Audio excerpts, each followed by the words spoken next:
right, everybody, welcome back to another episode of Difficult Conversations by Supply the Why. My name is Dean. I'll be your conversational tour guide tonight.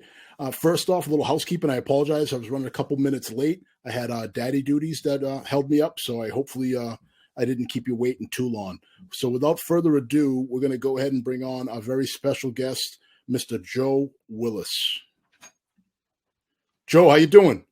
Hey, good evening. Thanks for having me. Hey, man, thank you for taking the time to be here. Thank you very much. So, Joe, tell us a little bit about what your background and what you got going with First Help and all the amazing work you're doing to help people that maybe, might be a little hesitant to ask for help. Hey, so the short version is I'm the Chief Learning Officer with an organization called First Help. Now, First Help, the mission is in our name: honor, educate, lead, and prevent. We work to end the stigma that surrounds mental health for first responders. And we do that through honoring those we've lost to suicide by remembering who they were and how they served prior to being lost. We educate the public servants, leaders, elected officials on the statistics, but also what surrounds the profession and some of the troubles and trials that first responders go through. We work in that leadership space in so many different ways. We try to keep the conversation going at senior leader levels, elected officials, that sort of thing. But really, I hope what we talk about tonight is a lot of what we can do at the ground level, that first line level leader, the informal leaders in agencies, what we could be doing there. And then ultimately what most people will tell us after they've lost someone to suicide is prevent the next. And we work day and night tirelessly to prevent the next. Now, a little bit about my background. I am a retired military police first sergeant. For those of you that are familiar with the Army and fellow vets out there, thank you very much for your service. I truly miss the clowns, but not so much the circus. After retirement, I tell you, I absolutely love my life and have loved the service. As a military policeman, I was fortunate in being able to balance a lot of that time with combat units, MTO, as my fellow MPs will recognize, to the TDA, those law enforcement assignments. I absolutely learned a lot from my civilian brothers and sisters and truly enjoyed the camaraderie, and am now an advisory board member with an organization called ILETA, the International Law Enforcement Educators and Trainers Association, where I work with fellow trainers to really improve the profession in so many different ways. Additionally, I've worked as a tactical trainer with an organization called Team One Network, and since my retirement. And so I thoroughly love my brothers and sisters in blue and will throw my heart out to them. And especially right now, our hearts go out to those in Louisville, given what they've gone through today. And again, they're probably not alone.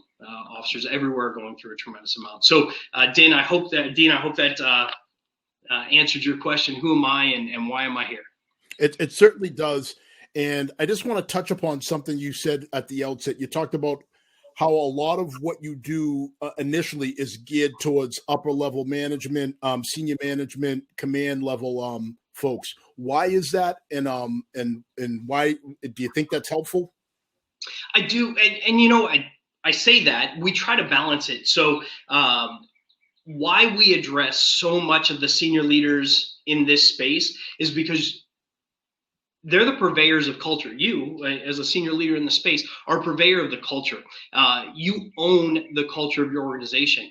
And there's so much that rides on your ownership of that. And so the more we can influence the conversation at your level, the more vulnerability and authenticity and genuine, sincere leadership that happens at that level, the more effective we'll be. But I mean, we all know that a lot of times it's grassroots, so we work there too. We work with trainers and frontline leaders, sergeants, lieutenants, corporals, where leadership happens at the ground level. But strategically, operationally, it has to happen at senior leader levels. So I'm going to ask you a little bit. What is it like when you go into, or you have these conversations with senior leaders, and you try to pitch your product, and you say, listen, I'm trying to sell you on something that is preventative. And I think when you and I spoke, the other day, we talked about how you're really trying to sell people on something that's not, there's no way to measure if it worked or not. So do you find that to be a big hurdle? Like, what is that like? It's a mixed bag. I will tell you, when we first started this conversation in 2016, it was very different than it is today. Today, what we're finding is there are a lot more forward-leaning, ready to embrace the challenge senior leaders than there were a few years ago. That could be for any number of reasons. The data is more prominent. It's much more well known. The stigma is much more relevant today, or at least I think it's been relevant throughout our entire lives and definitely through our careers, but a lot more readily discussed. I also think that a lot of a generation that is slightly younger than you and I are coming into the senior leader spaces in the workforce and ready to have conversations that we, and I can only speak for me, but you may have had, and judging based on some of your previous conversations, I watched the show, we were kind of dissuaded from, right? We were told, suck it up, drive on. And I would tell my family, if we talk about this publicly, there's a chance I'm not going to keep my job, right? So, and I know I'm not alone in that. I know there are a lot of others that have had that conversation. And so I think some are coming into the space that are ready to have that conversation. So it's different now than it used to be, even 5 years ago, but it's still sometimes a challenge. And it could be for any number of reasons. First of all, one of the things I do when I walk into a room and I'm ready to do training, I ask the group, how many of you work in wellness and resilience full time? And I will get, in a room of 50 people, perhaps one that kind of does this, right? Like they're the wellness coordinator in the room and they look around at everybody else. And even that person I challenge, is this the only thing you do? Because the reality is, as a senior leader, I don't care if you're a sergeant or a chief, as it works its way down, as the rubber meets the road, the challenge of day-to-day leadership becomes very evident. You've got everything from strategy and policy to behavior to pick a subject that you're trying to deal with. And so, no, wellness is not your number one priority until we start peeling back the onion. And maybe we'll talk about a little bit of that today.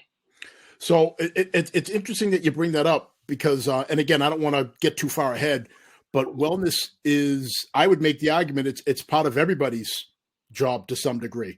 And the higher up in the organization you go, the more important it is for you to embrace that. And I'll give people a very simple example.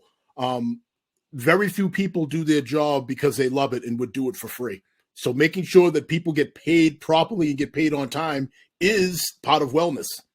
Like you're taking that worry because we all, most of us that work for a living have some level of financial obligation and financial burden, and it's worrisome.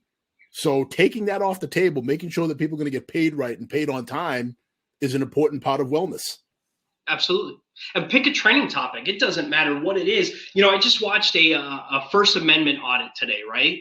And it was painful to watch, but as I watched it, it occurred to me, training. It doesn't matter what the training topic is. If you're investing yourself in your people and making sure they're properly trained for their job, it's part of wellness. It's part of their readiness, it's part of preparedness, and it's part of stress reduction. So without going any further down the rabbit hole, let's get right into how do you prepare people to kind of confront this before it becomes an issue. We talked a little bit about preventative strategy. So what kind of preventative strategies are you using? Yeah. So here at First Help, we operate off of what we call our Responder Readiness Hub, right? So responder readiness really starts with the individual responder. Now, tonight I'm talking primarily to a law enforcement audience, I think, but judging that you've got a tremendous audience, I'm thinking it goes much broader than that. There's a chance I'm talking to at least one firefighter, a nurse, a paramedic, a dispatcher somewhere. I guarantee it because you're following this as well. So when we look at the responder, we have to look at performance, persistence, and prevention. On the performance side, stress. The reality is stress is inevitable. We're gonna deal with it. The reality is we have to learn how to embrace it. Now, Dr. Kelly McGonigal is where we draw a lot of our stuff from, but there is a tremendous amount more that we pull into this that if there were plenty of time, maybe we'll talk about it, I don't know. But when we first experience a stressful moment, we have the desire to experience fight or flight. Our polyvagal response kicks in, and that elephant, as we talk about in our class, we've got an elephant and a rider. The elephant is all of the mid and lower brain stuff that's going to happen. It's concerned about three things, basically. Can I eat it? Can it eat me? And can I mate with it? Sitting on top of that is the rider, right? And that's our prefrontal cortex, where all of the executive function happens. In the fight or flight moment, that elephant begins to make a sound or do something. And that is our body's stress response. It is physical, it's emotional, it's cognitive, and it becomes behavioral in some way. Those are like a dashboard, the gauges that start to happen. And when those start to happen, we say that's like the elephant making that noise, which if you had a sound effect, Dean, I'd recommend making it, because for my own dignity, I'm not going to. But when it makes that noise, I have a choice to make. My prefrontal cortex can engage. And Dr. Stephen Covey tells us that we have an obligation to give us about 90 seconds between stimulus and response to make sure that we're not just spontaneously reacting, right? In that moment, what we recommend is asking ourselves, how would my future self want me to respond? And that activates a little bit deeper, not deeper, but higher level of thinking. And Kelly McGonigal tells us that we have essentially 3 basic responses from there that we can come to. We've got a challenge response, which is, in this moment, I'm going to rise to the challenge. Archilochus says that we don't rise to the challenge, we sink to the level of our training. But the reality is, you get this, and we've prepared for that, right? So in this moment, I can meet this challenge. And so many of us are prepared to do this. And without a doubt, the majority of people listening to this podcast have. And so that's one option. I can rise to this challenge, or at least meet it. The other one is, I can be excited about this. And I hesitate to say this on a podcast, but I will to some extent. But in a closed group, I get people talking about that excitement we feel the first time the lights and sirens come on and you're moving to something. The sound of the guns, whatever it is, it's an excitement feeling. You've trained for this moment. You know this is what your purpose is. It's okay to feel that way. That is your body's stress response. When you look at the video of the Nashville active shooter situation recently, that's exactly what that was. That was rising to a challenge, and that was men and women ready to meet whatever challenge lied in front of them. And I guarantee their body, that fight or flight response, was in a very different place for them. And my heart's beating, the hair on the back of my neck standing up. I can tell. I love it. I'm feeling your excitement. And the last one is tend to befriend. Now, we talk about in detail all of the chemicals that flow through our bodies, the neurotransmitters and the hormones that flow through our bodies that make these stress responses possible. But among the most powerful is this one called oxytocin. Pretty much everybody's heard of it, right? It's the cuddle drug. It's the one we get when we pet a cat. But the reality is, it's the same one that causes you to reach across and restrain a child sitting next to you in the car. It's the same one that will cause a soldier to jump on a grenade to save others and will cause somebody to dive in front of a bullet. That is our desire to protect the team. And when oxytocin is flowing and we ask ourselves, how would my future self want me to respond? And we answer the question with, I want to protect this team. And maybe in this moment, this team is this person sitting in front of me who I feel like yelling at because they are my employee, and that's probably what I want to do in this moment, but I'm not going to. Or my 17-year-old, or my spouse. In this moment, I want to protect this team. And so we dive into the stress piece. On the, I'll try to make this a little quicker. So that's the one component of it. When we get into the difficult conversations piece, when we get into the persistence module, that's results-oriented communication. How do we have those? We use a simple 5-step model. I'm not going to dive into a lot of detail on it tonight, but essentially it is, I sense these things. I feel this way. I think these things. This is what I want. Let's get a commitment. Let's do this. I sense, I think, I feel, I want, let's do. And so it kind of frameworks the conversation. And the last thing we do is we dive into the range of resilience, which is 5 very simple resilience skills that can be as complex as we want them, but at the same time are easy to attain for anybody who wants to be involved in it. So let me ask you a very quick version of responder readiness. So can I ask you about the second step a little bit? So It was I think Yeah. So feel was the third one, right? the feel and think are interchangeable because the dual processing model emotionally and cognitively will experience things almost at the same rate. And so in this moment, stealing from Brene Brown here, the story I'm telling myself is the I think. And sometimes we'll work ourselves up in the I think space. And in the I feel space, we're not really, as a culture, able to articulate our emotions. That's where I was going. Okay, please. Yeah. So I found that, somebody who's taken part in CISMs, which is essentially folks, that aren't in law enforcement or you're not a firefighter, it's basically it's when you have you debrief a critical incident and you sit down with your team and you talk about what happened, according to everybody's point of view, what went wrong, and what you thought might have gone wrong. But the toughest piece is always talking about the feeling piece. I feel like a lot of type A folks that are first responders that do this kind of work, they have a very difficult time talking about what they feel versus what they think. So to me, the gap is large because it's easier to talk about what you think than it is what you feel. Do you find that at all? Oh, 100%. So the very first step is the I sense. And I think we're pretty good at that. But to summarize, the I sense piece, take a triangle, and we've got the things we actually sense, 5 senses, the thoughts we have or the perceptions we have. And we are able to typically toss that out there. I just saw this. I heard you say this. My gut's telling me, that sort of thing. On the I think piece, some people find it easy to say, hey, the story I'm telling myself is, I called, she's not answering, these things are happening, right? But the I feel, what I challenge all the listeners to do right now is just pull out your phones, or you're on it already probably, flip to another screen real quick and check what's called the wheel of emotions. Now, here's, just rolled according to Willis, just bear with me on this. And there's a bit of a stereotype buried in this, and given that you're really good at difficult conversations, feel free to pull the threads on me. But here's the reality. Through socialization, we as men are often discouraged from talking about emotions very early in our upbringing. And don't take my word for it. Google commercials, Disney cartoons, doesn't matter. There's plenty of socialization out there to show you this.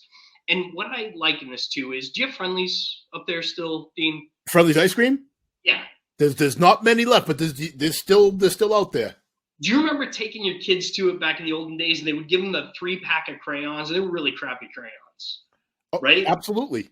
Yeah. So that's essentially what a lot of us as men are given for describing our emotions. This little 3-pack of crayons. And through good parenting and good teaching, some are able to expand that to an 8 or a 16-pack, right? Women, on the other hand, many are given only that 3, but the majority are encouraged to use up to 8 initially. And through good parenting and socialization, good teaching, might even get a 64-pack box. Oh. But here's what happens. When we try to describe emotions, we get one crayon and we try to color it anger. And I will take this thing I'm feeling and call it anger. What the reality is, it could be overwhelmed. It could be vulnerable. It could be, I don't know, pick a color, but it becomes fuchsia. And the pack I was given does not include fuchsia. And that's just the reality. I don't have the language to describe it. And here's where I think that we all have an obligation as leaders in this space of wellness. And I don't care if you are a DT instructor, a BLS instructor, it doesn't matter to me, or a sergeant, a captain, doesn't matter. We have an obligation to encourage speaking when it comes to our emotions, because people will default to anger. It may not be anger you feel. And I think that's one of the things that we could do a lot better at, is just pulling the thread on, what is it really? I wish I could pull the thread on that, but you caught me. I was nodding my head. I love that crayon analogy. That makes a ton of sense. That you have people, they just can't figure out how to access their feelings because, to your point, especially in our generation, you look like you're probably around my age, where I am closer to 50 than I am 40, and it just wasn't the way it was done when we were young. It was just kind of like, suck it up and go back out there and all that. But you're right. The younger generations, they want to discuss things. They want to talk. They want to talk about the why, and they want to be included, and they do want to talk about their feelings a little bit more. So that's been an adjustment. Being a supervisor of people in that generation, and now being a senior member of a law enforcement agency. So great point there. I like that a lot. So can we talk a little bit about somebody's in crisis, right? And I'm hoping that this show finds somebody somewhere that really needs to hear this information. How do you help people that come to your organization because they're struggling? Yeah. So there is, it's very contextualized. On a national level, you've obviously got 988, right? Which is a tremendous resource that has grown exponentially over the last few years. So Joe, can you just talk about that? I don't want to assume that people know what that is, 988. Absolutely. 988 is what is now the 273 Talk, the old suicide hotline, right? Which used to be able to connect with and get a variety of different resources. At this point, as they've gone to 988, they use a lot of local resource centers. So if I'm in Madison, Wisconsin, if I call a 988 number, it's going to connect me to someone locally.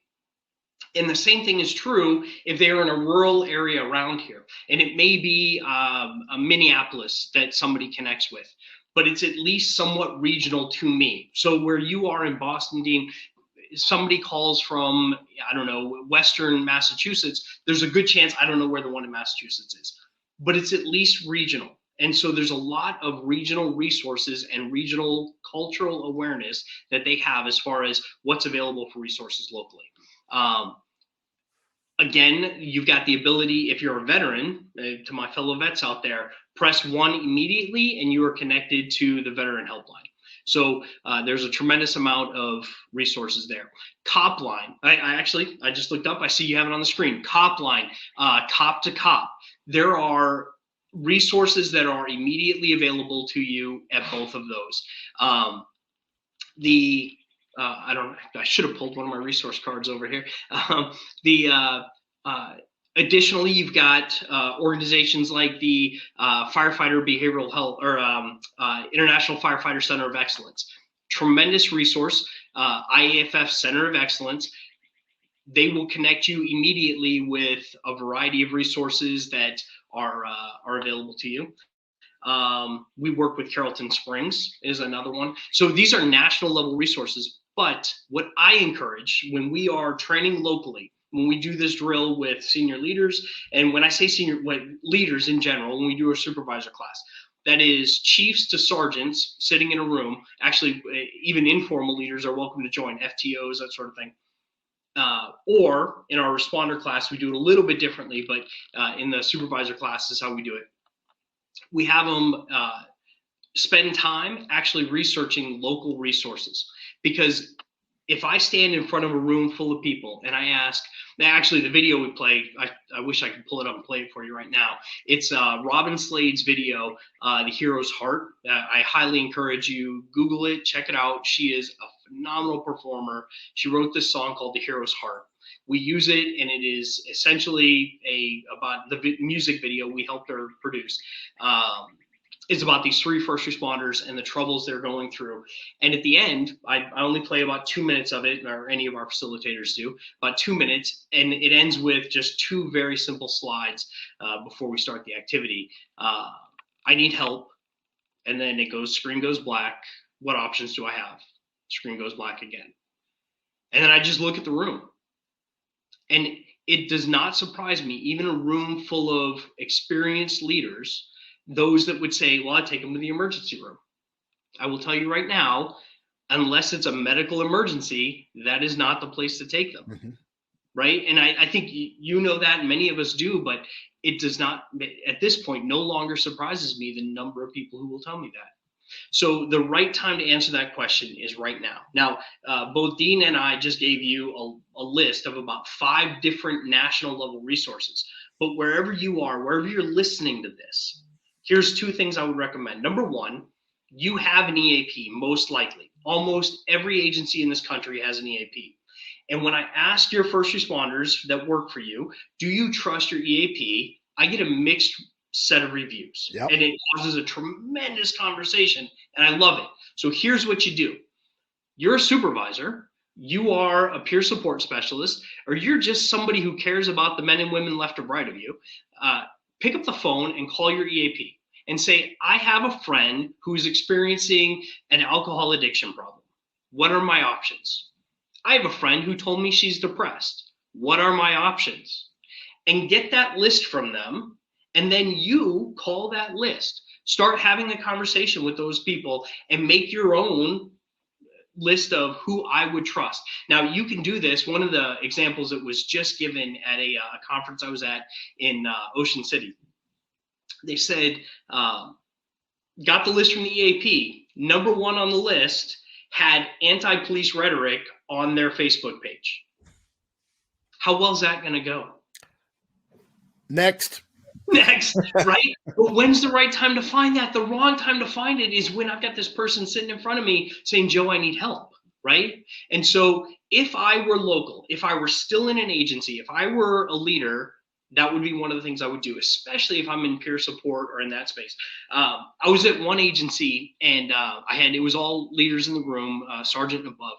And one of the lieutenants told me, the only way for people to get the contact info for EAP is they have to go upstairs to HR where they got this stack of cards. And so I looked at her and said, how many of those cards do you have in your car right now? I hope by your next shift you have more than that. The reality is, as leaders, we got to lean into the space. We got to be ready for the conversations. And if we know there's a potential for somebody to ask the question, be there with the answer. All right. Good stuff. Joe, I got a question really quick. Believe it or not, we're already at 27 minutes. Wow. And counting. That flew by. So Mike has a question or a comment. It says, I love to ask responders where they feel experiences in their bodies. Responders numb the bad and unwittingly numb the good right along with it. What's your reaction to that thought? I think that's a very, that's kind of deep there, Mike. I like it. Yeah, it is. Let me be honest. I know Mike. I've worked with Mike, and Mike is actually our training coordinator. And so it is a tremendous question. And what we've experienced is that all of us have a tendency of, as we experience a bad, we want in some way to numb it, whether it is to push it down and deny it, or to self-medicate. We want to get rid of those bads. But the thing about getting rid of bads is we don't acknowledge the fact that it also numbs the goods. If you look at that, a great example, most of us have seen it, but I'm going to promote it one more time. Brene Brown's video on vulnerability. She does a great job explaining this. That when we numb the bad, we have no choice but to numb the good. And I think what Mike might be getting at there, and Mike, feel free to chime in one more time with this. There's a risk that each time we take that sandpaper and we try to smooth over the bad, right? We have no idea how much of the good is going with it. And before we know it, there's not much left to the surface. And there's very little left to give to the people around us. And by that, I mean, yes, I'm talking largely to leaders tonight, but whether you're a peer support specialist, but the reality is I'm talking to men and women who have wives and kids and husbands and parents, right? We have very little left to give them. And so at the end of the day, when you numb the bad, you're numbing the good. And when we fail to lean into any amount of emotion, we have no idea what's going with it. That's a gem right there, Joe. I mean, we could go on and on about this subject. I mean, there's so many different ways that people end up in the space. If anybody could take anything away from this, even if you are not in this space right now and you're just watching, because you're sitting around on a Monday night and there's not much else going on, somebody in your circle needs to hear this. You can bet on that, whether you are military, fire, our dispatch brothers and sisters, certainly our police officers. Somebody needs to hear this, and you'd be doing them a favor sharing this and just sending it out blindly saying, hey, this is worth the half hour or so to check out this information.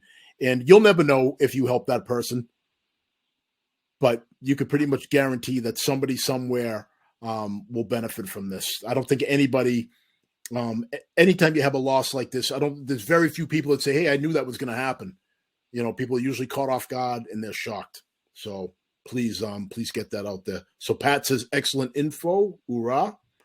And Mike says, love the conversation. So much great info. So Joe, really quick, tell us how people can follow you. If people want to learn more, certainly if people want to reach out to you or Blue Help, First Help, if they want to do that without, they want to do it quietly and privately, how can they do that?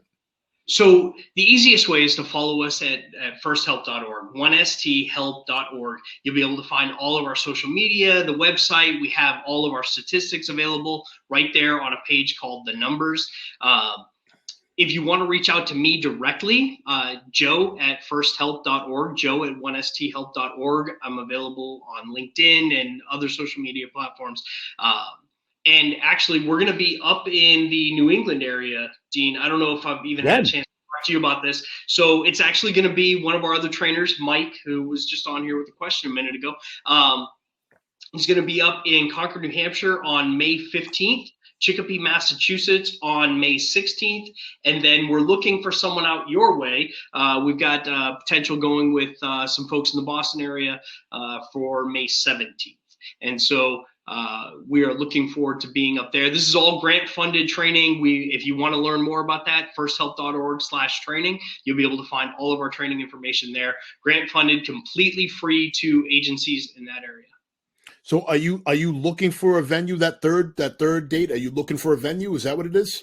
No, we are. In fact, actually, we thought we had one, and then I don't know, Mike. Feel free to jump in here by chat or whatever, but we can reach out afterwards for sure. But no, we are actually looking for a Boston area venue somewhere on the 17th, somewhere a little bit more towards the east.